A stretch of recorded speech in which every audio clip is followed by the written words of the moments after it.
오늘은 우리 모두가 다 하나님 앞에 쓰임받고 싶죠. 성경에는 하나님 앞에 쓰임을 받은 사람이 있고요, 하나님께 버림받은 사람이 있습니다. 그래서 오늘 하나님께 쓰임 받으려면 제목으로 우리가 읽은 사도행전 13장 1절부터 11절의 말씀을 가지고 말씀을 깊이 있게 좀 나누고 은혜를 받겠습니다. 성경의 대표적인 하나님 앞에 쓰임받은 사람, 우리가 들으라고 하면은 아브라함도 있고요, 그리고 다윗도 있고 많은 사람이 있습니다. 그런데 또 하나님 앞에 버림받은 사람이 이제 대조적으로 사울이라고 하는 초대 왕이 있었습니다. 이스라엘 초대 왕. 그리고 여러분 잘 아시다시피 에서, 하나님께 어떻게 보면 버림받은 사람이에요. 야곱은 하나님 앞에 쓰임받은, 이렇게 쓰임받은 사람이 있고 하나님 앞에 버림받은 사람이 있다는 것이죠. 자, 이제 신약으로 이렇게 넘어왔어요. 이 신약으로 넘어와가지고 사도행전은 그야말로 성령행전이라고 그랬습니다. 성령행전일 뿐만 아니라 성령께서 행하시는 그런 역사를 기록한 그런 책일 뿐만 아니라 구원행전이라고 그랬습니다. 가는 곳곳마다 구원의 역사가 일어났다는 것이죠. 오늘 우리도 이 말씀을 받을 때 우리 가정에서, 우리 주변에서 구원의 역사가 일어날 것을 믿고 이 말씀을 받을 때 동일한 역사가 일어날 줄 믿습니다. 오늘 우리가 읽은 이 1절 보십시오. 안디옥 교회가 등장을 합니다. 저는 이 말씀을 묵상을 하면서 우리 교회가 안디옥 교회가 됐으면 좋겠다. 안디옥 교회와 같은 이 선교사를 파송하고 어떻게 보면 선교의 전초 기지가 되는 그런 역할을 하는 교회가 되었으면 좋겠다라는 생각을 해보았습니다. 안디옥 교회에 선지자들과 교사들이 있으니 곧 바나바와 니게르라 하는 시몬과 구레네 사람 루기오와 분봉왕 헤롯의 젖동생 마나엔가 및 사울이라 그랬습니다. 안디옥 교회가 세워졌는데 왜 안디옥 교회가 세워졌냐면, 여러분, 이스라엘이 이제 예수 그리스도의 그 복음, 예수님께서 우리 죄를 위해서 죽으시고 부활하신 그 이후에 제자들이 예수 그리스도는 죽으시고 부활하셨다, 이런 그 복음을 전하니까 핍박이, 말로 할 수 없는 핍박이 찾아왔습니다. 그러다 보니 할 수 없이 퍼졌어요. 흩어졌습니다. 피했습니다. 그런 가운데 이제 하나님께서는 안디옥이라고 하는, 어떻게 보면 지금으로 치면 이제 시리아 그 지역 쪽에 교회가 탄생하도록 하나님께 역사를 하셨어요. 그것이 이제 전초 기지가 된 거예요. 그것을 중심으로 유럽 전체가 복음화가 된 겁니다. 유럽 전체가 복음화 됐을 뿐만 아니라 미국으로 복음이 건너갔습니다. 그 복음이 우리나라에까지 오게 된 겁니다.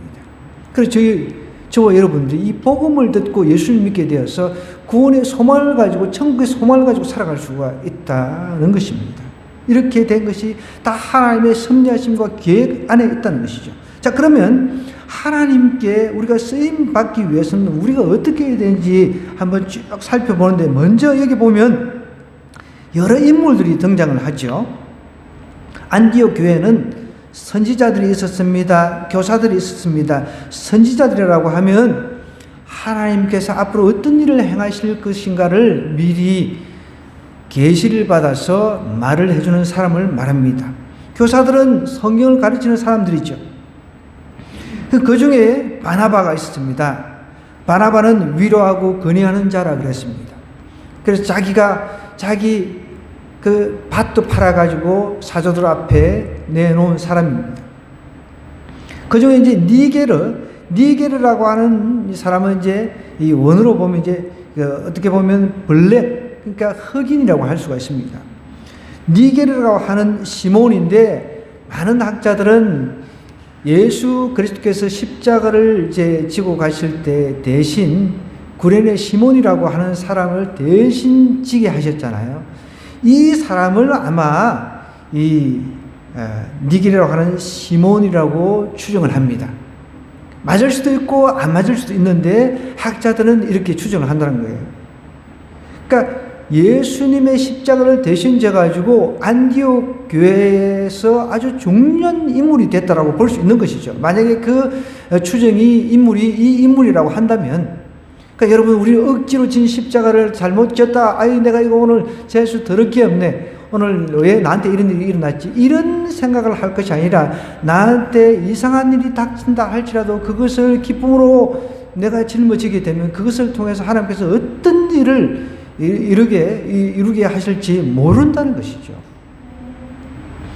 이 인물하고 보십시오. 또 구레네 이제 사람 루기오와 분봉왕 헤롯의 젖동생이 등장합니다. 젖동생 마나엔이라고 하는 사람이 등장하는데, 여러분, 헤롯, 여기서 분봉왕 헤롯이라고 하는 사람은 세례 요한을 죽인 사람이에요. 세례 요한이 어떻게 죽은지 여러분도 아시잖아요. 그죠? 세례 요한은 왕 앞에 가가지고, 분봉왕 앞에 가가지고 제대로 된 소리를 선서를 했습니다. 이렇게 하면 안 된다. 동생의 아내를 취하면 안 된다. 잘못된 것이다. 윤리적으로 잘못된 것이다. 이런 이야기를 누가 할 수 있습니까? 하나님 믿는 사람이 선서를 하는 거예요. 대통령 앞에 누가 선서를 할 수 있습니까? 정말 하나님 믿는 사람만이 제대로 된 선서를 할 수 있다는 거죠. 근데 선서를 해가 감옥에 갇혔어요. 그래서 차마 사람들 때문에 죽이지는 못했어요. 이 사람이 세례 요한이 의인이라는 걸 아니까. 그런데 한날 이제 이 축하연을 벌리다가 이제 막 술이 이제 한 잔, 두 잔 들어가다 보면 얼큰이 취해가지고 이 딸이 춤을 추는데 너무 예뻐 보인 거죠. 술 먹다 보면 여러분 참 못생긴 것도 예뻐지는 거예요.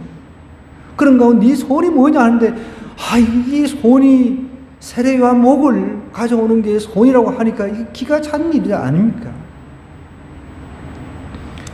남들한테 일을 이렇게 벌려놨으니까, 말은 저질러 놨으니까, 그래서 세례요한의 목을 가져다 오라고 하는데, 저는 그 성경을 읽으면서 이 여자도 진짜 독하다.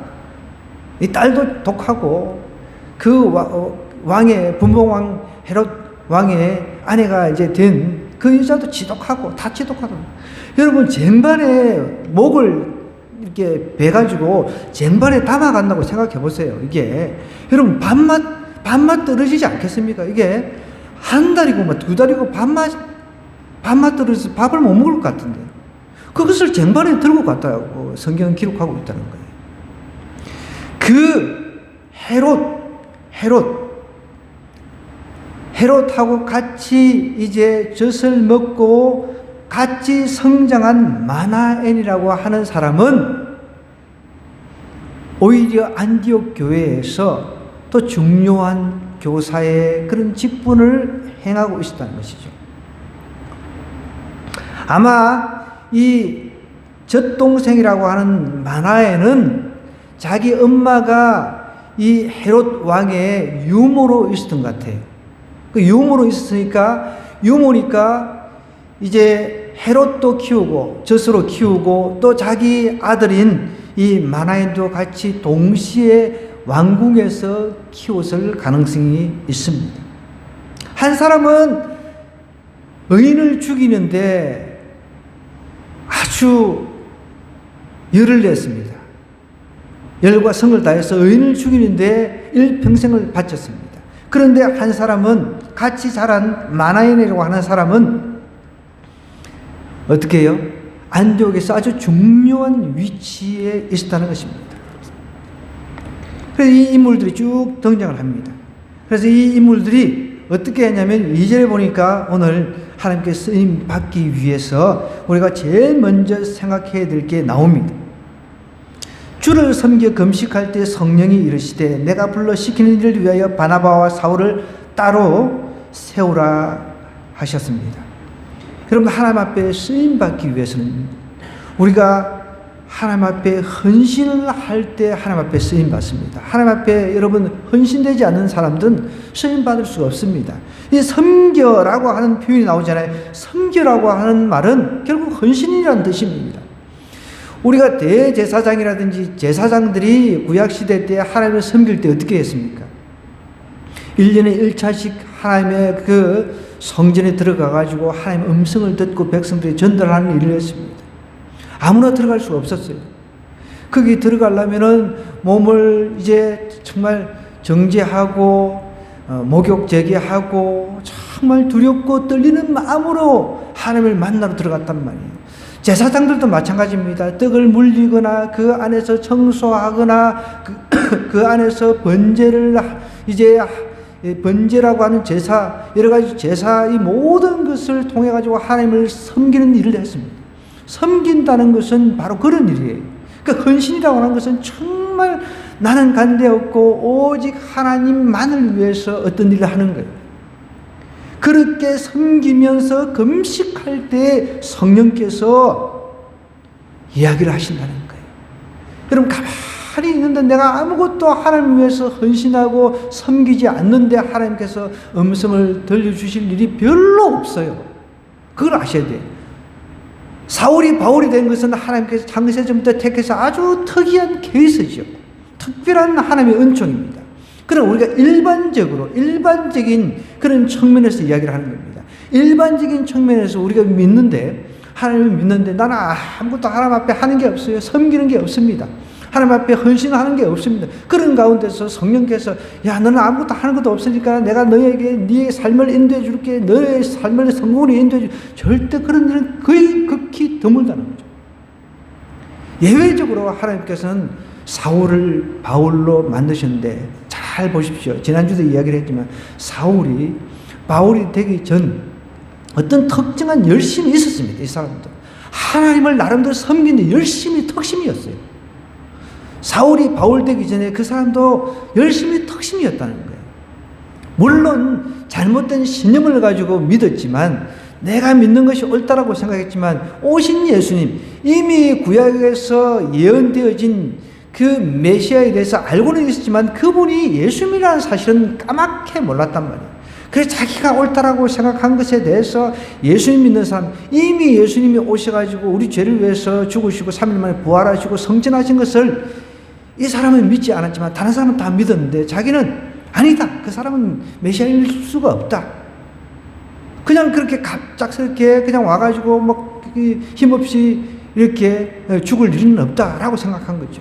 정치적인 메시아, 뭔가 나라를 회복시킬 그런 메시아로 생각을 했는데 전혀 그런 모습은 보이지 않았기 때문에 인정을 할 수가 없었던 것이죠. 그래도 그 전에 유대교를 바리새인 중에 바리새인으로서 유대교를 믿었을 때 열심히 특심이었다는 거예요. 뭔가 여러분은 어떤 일에 있어서 열심히 특심인 사람에게는 반드시 역사가 일어납니다. 분명히 역사가 일어난다는 거죠. 제가 조금 전에 뉴욕 곰탕 이야기라고 하는 어떤 장로님이 쓴 책을 쭉 이렇게 조금 읽었습니다. 근데 이분의 특성을 보니까 이제 미국으로 이제 건너갔어요. 70년대 초반에 미국으로 이제 이민 이제 붐이 일어났을 때 미국으로 어떻게 이제 건너갔어요. 농사 짓다가 농사 짓는 것도 쉽지가 않잖아요. 그래서 이제 장남이 돼가지고 집안을 일으키려고 돈이라도 벌려고 중학교 이제 다니다가 간두고 미국으로 이제 가서 거기서 이제 뉴욕 곰탕으로 성공한 그런 이야기입니다. 다른 거는 제가 아직까지 다 일지를 안 해가지고 모르겠는데 이분도 열심히 특심이었다는 거예요.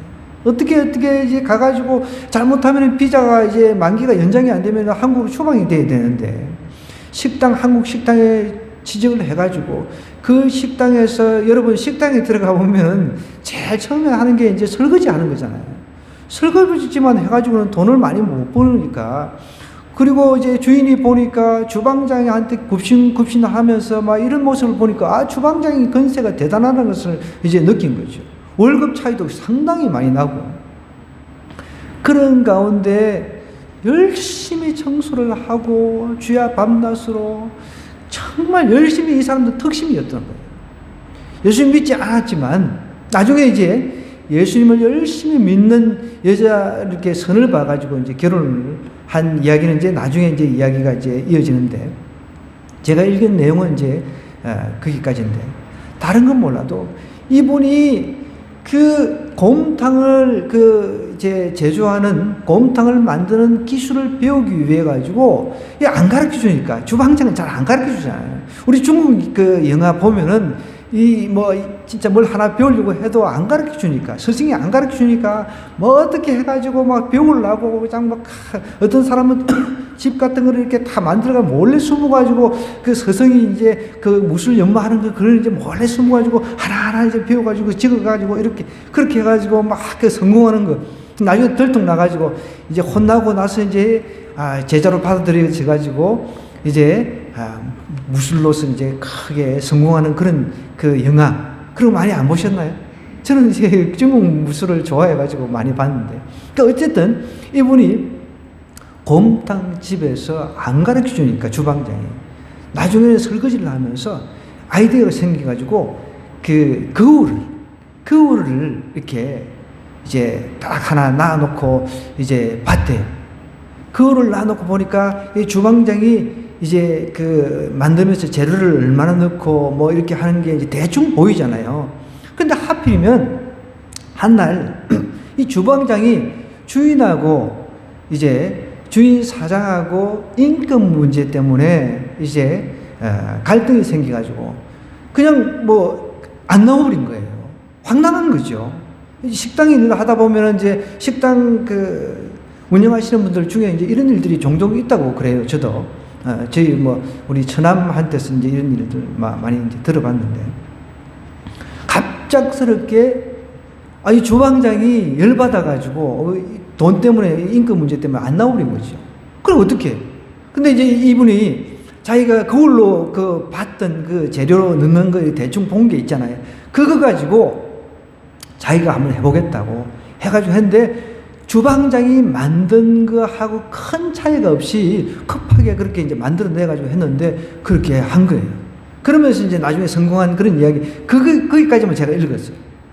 어쨌든 여러분, 하나님 앞에 쓰임 받는 사람의 특성을 보면 어떤 분야에서 열심히 특심이 없다는 것이죠.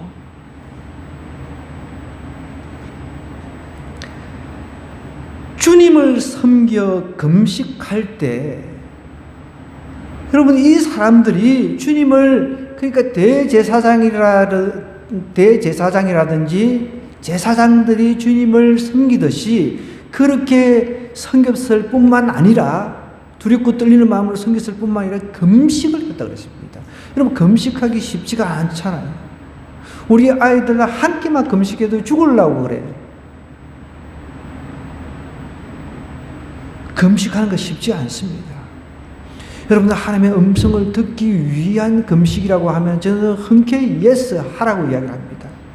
내가 하나님 앞에 뭔가 정말 받아내기 위한 금식이 아닌, 내가 하나님의 음성을 좀 듣고 길을 제대로 찾기 위한 금식이라고 한다면 여러분, 금식하셔야 돼요.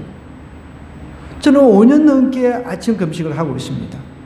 이미 이제 익숙해져가지고.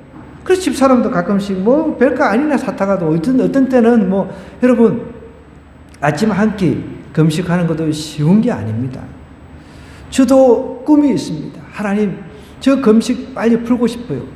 제가 왜 금식을 했냐면, 원래는 저희 교회를 도와주셨던 박미래 목사님, 이제 지금 천국 가셨는데, 그분이 암 선고를 받으시고 이제 굉장히 어려울 때 그분을 놓고 제가 금식을 시작을 했습니다. 근데 하나님 데려가셨어요. 그런 가운데 그냥 계속 금식을 제가 이제 왔는데, 또 하나의 이제 목표가 생겼는데, 하나님, 저희 하늘꿈교회가 자립하면 제가 그때 금식을 풀겠습니다. 아직 자립을 못 해가지고 금식을 풀지를 못하고 있습니다. 여러분, 아시겠어요? 제가 금식하는 이유는 이제 한 가지입니다. 우리 하늘꿈교회가 자립하는 게 이제 제 금식을 푸는 유일한 목표가 됐습니다. 그래서 이 금식을 저도 이어져 오는데, 구약시대 때 보십시오. 안나라고 하는 할머니는 교회 안에 지금으로 치면 성전에서 매일같이 금식하면서 정말 하나님을 기다렸습니다. 그러니까 하나님께서 은혜를 베풀어 주셨어요. 예수님을 눈으로 볼 수 있도록 은혜를 베풀어 주셨다는 거예요. 그러면 금식이라고 하는 것, 우리가 뭔가 하나님 앞에 맡겨놓은 것처럼 받아내기 위한 금식이 아니라 하나님의 음성을 듣고 하나님의 뜻을 찾기 위한 금식이라고 한다면은 해야 되는 거예요. 해야 된다는 거죠. 주님을 섬길 뿐만 아니라 금식할 때 어떤 일이 났습니까? 성령 하나님께서 찾아오셨어요. 성령 하나님께서 이러신다는 거죠. 내가 불러 시키는 일을 위하여 바나바와 사울을 갖다가 따로 세우라 하면서 정확하게 어떻게 해야 될지, 앞으로 이제 세계 선교를 위해서 어떻게 해야 될지 성령 하나님께서 정확하게 가르쳐 주셨다는 거예요. 그리고 우리가 하나님 앞에 쓰임 받으려면 제일 먼저 헌신을 해야 된다는 거예요. 헌신. 헌신할 때 하나님께서는 사용하십니다. 고넬료는 구제와 기도로 이방인의, 어떻게 보면은 이방인의 백부장이었지만 고넬료는 본국이 아닌 파송이 되어가지고 유대 땅에서 하나님을 만났어요. 하나님을 만나가지고 이제 부족한 부분, 예수 그리스도, 구약에서 예언한 예수 그리스도에 대한 복음을 듣게 되는 은혜를 누렸다는 것입니다. 그래서 특별히 사도행전을 쭉 묵상하고 읽다 보면요, 이 구원의 역사가 곳곳에서 드러나기 때문에 이것을 읽다 보면 막 소원이 생기는 거예요. 여러분, 우리는 하나님 앞에 단순히 예배자로서의 그런 헌신이 아니라 매 순간 어떤 일을 하든, 아까 제가 그 곰탕 이야기, 어떤 장로님이 쓴 책 이야기를 잠시 전해드렸습니다. 작은 일 하나에도 헌신하고 주님을 섬기듯이 하면 하나님은 그런 과정을 통해서 우리에게, 성령은 이미 우리에게 믿는 사람 안에 성령이 임했다 그랬습니다.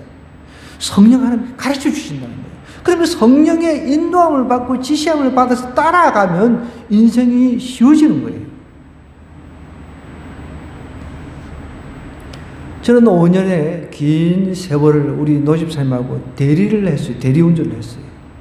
그런데 그 과정 속에서도 저는 일이 없으면 늘 스마트폰 키면서 말씀을 묵상을 했습니다. 그런 가운데서 하나님께서 정확하게 저에게 성령 하나님께서 말씀을 하셨어요. 다시금 회복시켜 주신다. 그러면서 때가 되어서 교회를 다시금 이렇게 세우게 해 주셨다는 것이죠. 여러분, 우리는 하나님 앞에 내가 작은 일 하나에도 헌신하고 주님을 섬기듯이 하면 반드시 하나님은 주의 성령이 내 안에 계시기 때문에 나에게 어떻게 해야 할 바를 가르쳐 주신다는 거예요. 영국의 비평가 토마스 칼라인이라고 하는 사람이 이런 말을 했다고 합니다. 한번 들어보십시오. 사람은 신발 한 짝이라도 헌신적으로 하지 않으면 제대로 만들 수가 없다. 맞죠, 여러분? 뭐라고요? 다시 한번요. 사람은 신발 한 짝이라도 헌신적으로 만들지 않으면 제대로 만들 수가 없다는 거예요. 신발 하나 만들 때. 헌신적으로 신발을 만들지 않는다면 신발 하나도 제대로 만들 수가 없다는 거죠. 오히려 헌 신발처럼 던져서 버려질 수도 있다는 것입니다. 그런데 하나님의 일이라고 하는 것은 어떤 일입니까? 천사도 흠모할 만한 위대하고 거룩한 일이라고 이야기를 하고 있습니다. 영혼 구원하는 일은 여러분 얼마나 거룩하고 위대한 일인지 몰라요. 우리 성경 한번 찾아볼까요? 베드로전서 1장 12절 한번 찾아보십시오.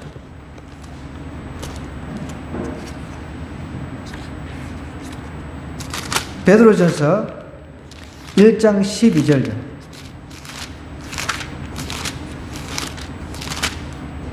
베드로전서 1장 12절, 제가 가지고 있는 377쪽 되겠습니다.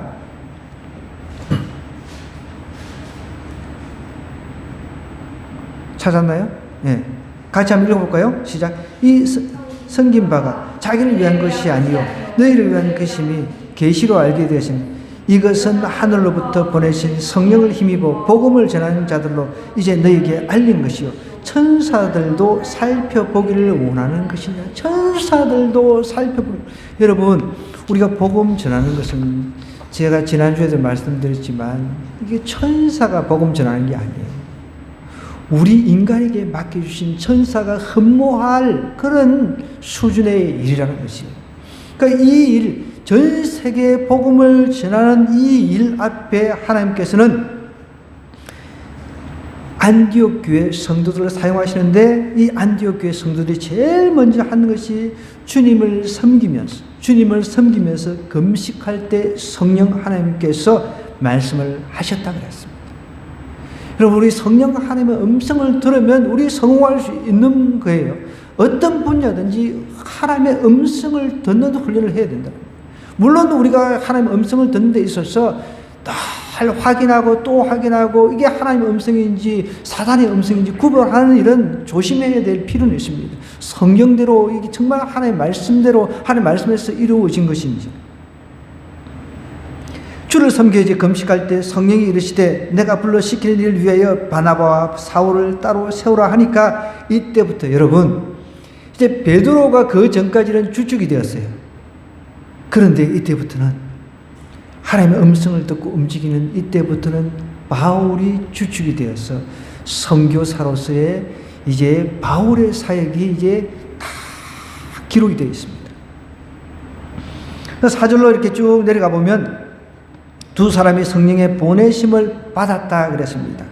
그래서 실루기아에 내려가 거기서 배 타고 구브로, 이 구브로라고 하는 곳은 여러분 일일이 지명을 다 제가 설명할 수는 없습니다. 시간상. 이 바나바의 고향입니다. 바나바하고 원래 이제 바울이 된 사울이 주축이 되어서 선교를 하는데, 나중에 두 사람이 싸워가지고 다투가지고 헤어지게 되지요.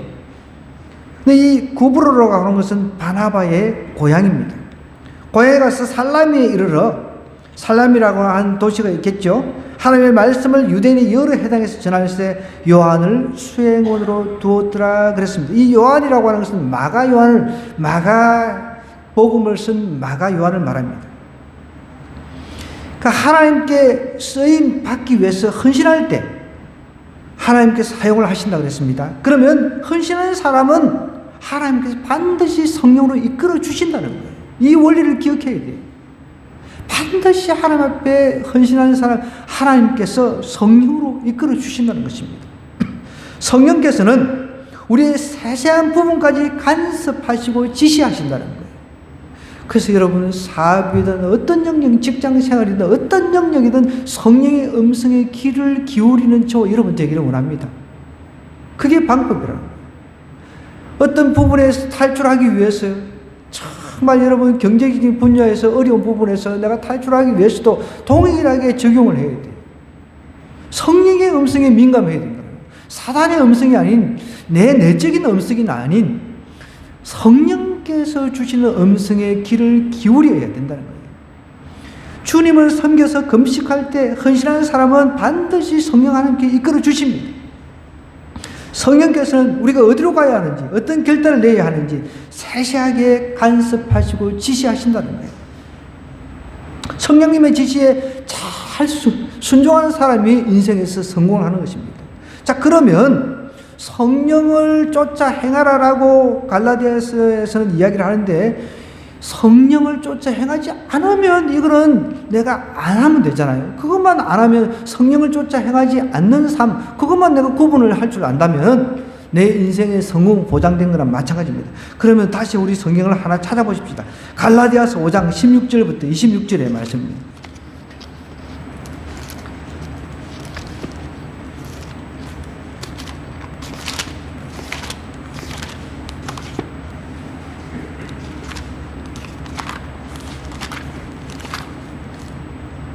갈라디아서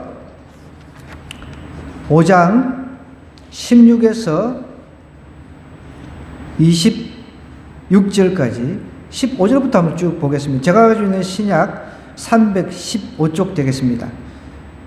자, 빨리 제가 읽겠습니다. 그런즉 너희가 어떻게 행할지를 자세히 주의하여 지혜 없는 자같이 하지 말고 오직 지혜 있는 자같이 하라 하면서 세월을 아끼라 그랬습니다. 때가 악하다 그랬습니다. 정말 여러분 때가 악해요. 네. 지금 이때. 지금 이 성경이 쓰여진 신약 시대도 마찬가지고 지금도 마찬가지입니다. 때가 악하다 그랬습니다. 그러므로 어리석은 자가 되지 말고 오직 주의 뜻이 무엇인가 이해하라 그랬습니다. 어리석은 자가 되지 말라 그랬습니다. 하나님의 뜻이 무엇인가 이해하라 그랬습니다. 술 취하는 일, 그 다음에 이거는 방탕한 것이라고 했습니다. 오직 성령으로 충만한 바다라 그랬습니다. 시와 찬송과 신령한 노래들로 서로 화답하며 너의 마음으로 주께 노래하며 찬송하라 그랬습니다. 여러분, 신령한 마음으로 주님 앞에 이제 시와 찬송으로 신령한 노래들로 서로 화답하며 마음으로 주님께 노래하며 찬송하라 그랬어요. 저도 어떤 문제 기도 제목을 가지고 기도하다 보면요, 하나님께서 너 근심 걱정 말아라, 이런 하나님의 음성을 들려주세요. 왜 너 근심 걱정하지 말아라, 이런 것이 기도 중에 하나님의 그 성령의 음성을 들려진다는 거예요. 아, 하나님께서 걱정하지 말라, 근심하지 말라, 이런 지금 나에게 메시지를 주시는구나. 기도하는 순간에 그것을 정확하게 내가 이제 캐치를 해내는 것이죠. 또 20절에 보니까 범사에 우리 주 예수 그리스도의 이름으로 항상 아버지 하나님 앞에 감사하라 그랬어요. 늘 우리 생활 속에서 좋든 싫든 감사, 이것은 하나님께서 우리에게 주신 명령이라 생각해야 돼요. 내가 늘 불평하고 원망하는데 어떻게 하나님의 그 성령의 음성이 내 안에서 나를 이끌어 주실 거라고 기대를 할 수 있겠습니까? 하는 일마다 불평하고 원망하는데 이것을 빨리 벗어버려야 내가 성령의 음성에 이제 민감하게 반응할 수 있고 성령의 음성을 들을 수가 있다는 것이죠. 그러면서 이제 그리스도를 경외함으로 피차 서로 이제 복종하라 그랬습니다. 그러면서 이제 아내와 남편에 대한 이야기, 이런 것들을 쭉 이제 이어서 이야기를 하고 있죠. 자, 다시 본문으로 이제 가보겠습니다. 자, 그러면 우리는 다 알고 있어요. 이 성경을 다 알고 있는데 실천하는 것이 안 되니까. 어떤 사람은 이 말씀을 순종해서 실천해서 늘 성령의 이끌림을 받아서 성공으로 나아가는 사람이 있는가 하면 전혀 그렇지 않고 성령의 음성에 민감하지 않고 성령과 반대되는 성령의 소욕, 성령이 아닌 육체의 소욕, 내가 원하는 대로, 내가 내 음성을 듣고 따라가는 사람이 있다는 거예요. 그러면 우리 삶은 망하는 것이죠. 성령 하나님의 지시에 잘 순종하는 자가 인생에서 성공한다는 사실을 기억해야 됩니다. 물론 성공은 여러분들 물질적인 부를 축적했다, 그것만 해가지고 성공이라고 우리가 말을 하는 건 아닙니다. 여러분, 내 가정에 한 영혼이라도 나로 인해서 예수 그리스도를 믿어서 구원에 없는 사람이 있다라고 한다면 그것은 성공인 거죠. 제 성령에 이끌리면 가장 중요한 게 오늘 구원의 능력을 경험하는 건데요. 다시 본문으로 우리 한번 돌아가 보겠습니다. 사도행전 본문으로 돌아가면 이제 5절부터 보면 살람에 이르러 하나님의 말씀을 유대인이 여러 해당에서 전할 때 마가 요한을 수행으로 두었다 하면서 온 성 가운데를 지나서 바보에 이르러 바 예수라 하는 유대인 거짓 선지자인 마술사를 만났다고 그랬어요. 여러분 보십시오. 여기 우리가 읽은 이 성경에는 이제 바울과 바나바가 선교사로 택함을 받아가지고 막 배 타고 다니면서 섬나라 다니면서 열심히 전도를 하는데 전도의 열매가 그렇게 많지가 않아요. 오히려 누구를 만났어요? 바 예수라고 하는 이름은 참 좋습니다. 바 예수. 예수 하면 우리 구원자잖아요. 구원자 뜻이잖아요. 그 구원의 아들, 이런 바 여호수아의 아들, 뭐 구원의 아들, 이런 뜻이에요. 이름 너무 좋아요. 근데 이 사람이 마술사인 거예요. 그러니까 박수 무당 같은 마술사란 말이에요. 그러니까 열심히 복음을 전하는데 이런 희한한 인간들을 만난다는 거예요. 우리도 마찬가지예요. 정말 복음을 열심히 전하는데 우리를 대적하는 사람을 만날 가능성이 있다는 것입니다. 유대인 거짓 선지자인 마술사를 만나니 그가 총독 서기오 바울과 함께 있으니 서기오 바울은 지혜 있는 사람이라 바나바와 사울을 불러 하나님의 말씀을 듣고자 하더라. 총독, 그러니까 그 어떤 한 지역을 다스리는 그 사람입니다. 이 총독 서기오 바울이라고 하는 사람이 있는데, 막 바울이 이름이 흔해가 헷갈리지 마시기 바랍니다. 서기오 바울은 지혜 있는 사람입니다. 바나바와 사울을 불러가지고 하나님의 말씀을 듣고자 했는데, 이 마술사 엘루마, 이 마술사가 대적을 하는 거예요. 총독으로 믿지를 못하게끔 그렇게 방해를 하는 거예요. 여러분, 우리가 복음을 전하는 데는요, 반드시 방해가 있습니다. 사단은 예수 믿는 사람 낙심시켜가지고 예수 안 믿게 하고, 어떻게 해서든지 복음이 들어가지 않도록 그렇게 막는 일을 하는 거예요. 자기 혼자 지옥 가기 싫으니까. 추종자를 만들어서 같이 끌고 지옥을 가려고 하는 거죠.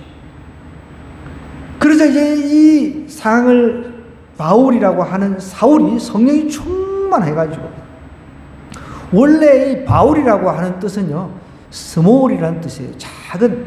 그러니까 자기가 겸손하다는 거죠. 사울은 그래서 겸손한 바울이 된 것입니다. 예수님 핍박했던 사람이니까.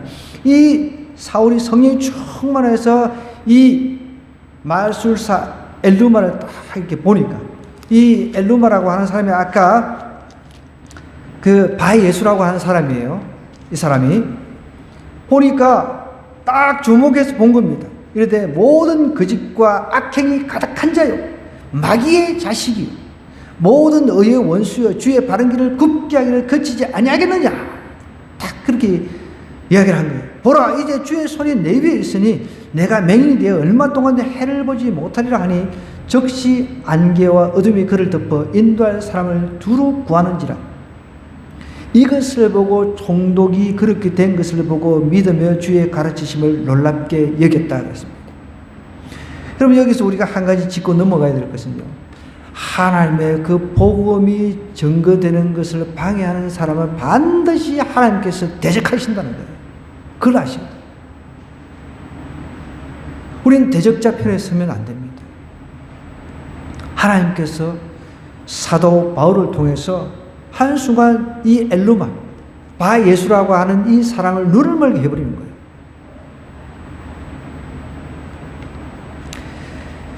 악한 영에 사로잡힌 바예수, 구원의 아들.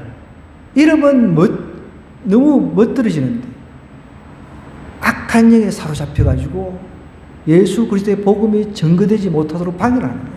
왜? 자기가 이제 총독, 어떻게 보면은 서기오 바울이라고 하는 총독의 참모, 그러니까 지혜자, 조언해주고 하는 사람이에요. 거기서 돈을 받아 먹고 사는 사람이란 말이에요. 그런데 이 총독 서기오 바울이 예수를 믿어서 이제 사람이 변해버리면 이 사람이 필요 없잖아요. 박수라고 하는 이 마술사라고 하는 사람이 필요가 없어요. 여러분, 우리 예수 믿는 사람 점치러 가면 안 됩니다. 예수 믿는 사람도 답답하다고 자꾸만 예언 받으러 다니고 그러시는데 그러지 마세요. 우리는 이미 성경 66권을 통해서 이미 예언을 다 받았습니다. 내가 기도하고 그것도 안 되면 금식해서 하나님 가르쳐 주세요. 그러면 하나님께서 우리에게 다 가르쳐 주신다는 거예요. 왜 다른 사람을 통해 가지고 뭐 기도원이라든지 이상한 사람, 이상한 돈을 받고 점치고 돈을 받고 막 예언해 주고 하는 사람이 많아요. 내가 답답하다고 그런데 쫓아가는 사람들이 많이 있습니다. 아닌 것 같아요. 정말 많이 있습니다.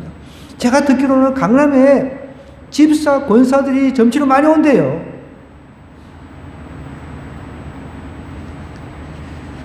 우리 박근주 집사님이 그 강남에 사시니까 우리 박근주 집사님은 해당이 안 됩니다. 오해하시지 마시기 바랍니다. 실질적으로 그렇습니다. 실질적으로. 강남에서 점치는 사람이 그렇게 이야기를 한 걸 제가 들었습니다. 사도 바울과 바나바가 전도하러 다니면서 이 바보라고 하는 이런 그 특정한 지역을 말하는 바보, 우리가 말하는 바보, 멍청이 그런 게 아닙니다. 지역 이름입니다. 이 바보는 원래 미의 여신 비너스 아시죠? 미의 여신 비너스가 있던 곳입니다. 바보라고 하는 곳이. 비너스를 숭배하기 위해 이들은 난잡한 선교를 서슴지 않았다고 그래요. 그런 곳에 이제 들어가서 복음을 전하는 거예요, 지금. 4세기 교부로 이제 유명한 아타나시우스라고 하는 교부로 유명한 이분이 이곳의 종교를 가리켜 가지고 색요계 종교라고 그렇게 불렀대요. 그 4세기면은 뭐 500년 때 이제 예수님 부활 성천하시고 얼마 되지 않은 그런 시기잖아요. 그러니까 이 비너스, 이게 굉장히 여러분 비너스상 이렇게 보면은 여러분 그걸 저는 그런 걸 좋아하지, 미적 감각도 없어가지고 뭐 미술에 대한 그런 건 전혀 없지만 비너스가 이제 그런 부분이 있는 거죠. 여러분 현대에도 악한 영에 매여서 온갖 악을 다 행하잖아요, 그죠? 이게 다 이렇게 연결되어 내려오는 것입니다. 최근에는 보니까 유튜브가 그 임신해가지고 낙태한 것을 자기가 유튜브로 생중계해가지고 사회 문제가 되어버렸어요. 아니, 그거를 뭐 좋은 일하고 그거를 유튜브로 중계를 해가지고 문제를 만들고 더 그냥 뒤집어 엎어버리면 참, 정말 너무 황당한 일 아닙니까? 요즘에는 조폭들도 자기가 감옥 갔다 와가지고 어떻게 하면 조폭이 될 수 있느냐부터 시작해서 이것을 유튜브로 생중계를 하고 있는 시대가 됐어요. 참 기가 찬 일이죠. 그래서 이제 잘하는 청소년들 그거 보면서 어떻게 하면 조폭이 될 수 있어요? 이렇게 이제 이제 메시지로 이렇게 질문을 해요. 그러면 그 이제 유튜브 하는 그 조폭이 사기를 잘 쳐야 되고 그리고 배신을 잘해야 된대. 아이, 참, 배신을 잘 때려야 된다는 거예요. 그렇게 황당한 답변을 하는 거예요. 배신을 잘해야 된대, 배신을. 요즘 우리 청년들이 많이 가는 곳, 저도 이거 뭐 최근에 알았습니다. 뉴스를 통해가지고. 강원도 양양, 우리 강원도 출신이 있잖아요. 양양이 청년들의 음란 성지가 됐대요. 음란 성지. 그러니까 하룻밤 원나잇을 즐기기 위해 가지고.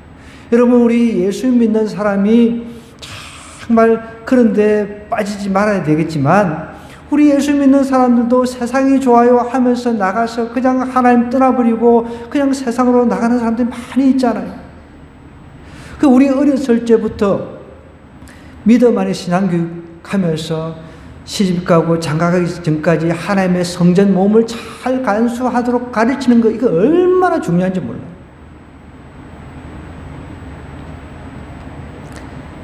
우리는 사단에 매여서 있는 주변 사람들을 복음으로 자유케 해야 될 책임이 있습니다. 그럼 지옥 백성을 천국 백성 되게 하는 이 복음 사역보다 더 중요한 사역은 없습니다. 그래서 이것을 위해서 성령 하나님께서는 사울과 바나바를 다 택하셔가지고 안디옥 교회에서 파송을 시켜가지고 이제 곳곳으로 이제 보내가지고 수많은 영혼들을 구원하는 일을 하는 겁니다. 여러분, 좀 정리를 하겠습니다. 우리가 하나님 앞에, 우리는 어차피 한번 택함을 받았으니까 이왕 택함 받은 것 쓰임 받고 살아야 되지 않겠습니까? 쓰임 받기 위해서 제일 먼저 내가 해야 될 것은 헌신입니다. 헌신. 하나님을 섬기는 겁니다. 정말 주님을 섬기는데 정말 금식 힘들면 금식까지는 안 해도 좋지만 정말 이 대제사장이 두려움과 떨림으로 하나님을 섬기듯이 제사장들이 그 성전, 옛날에는 그 성전 안에 그 성막 안에 들어간다는 것은 자칫 잘못 죽음을 내가 각오하고 들어가는 겁니다. 요즘에 예배를 그렇게 내가 죽음을 각오하고 예배 드리는 사람 없잖아요. 그만큼 하나님을 섬겼다는 거예요. 그러니까 하나님께서 성령의 음성을 들려주셨어요. 성령의 음성을 들려주시면서 성령께서 이끌어 주십니다. 헌신하는 사람. 그뿐만 아닙니다. 성령이 이끌리면 구원의 능력을 경험한다는 거죠. 제일 중요한 게 이게 중요한 겁니다. 그러면 쓰임 받는 것입니다. 우리 주변에도 악한 영에 사로잡힌 사람들이 많이 있습니다. 우리가 그 사람들을 이제 복음을 전해가지고 그 사람들에게 그 악한 영에서 풀려나도록 우리가 이런 일에 우리가 쓰임 받아지지 않겠습니까? 이번 한 주 저와 여러분들이 이렇게 구원의 복음에 쓰임 받는 그런 귀한 한 주 되기를 주님으로 간절히 부탁드립니다.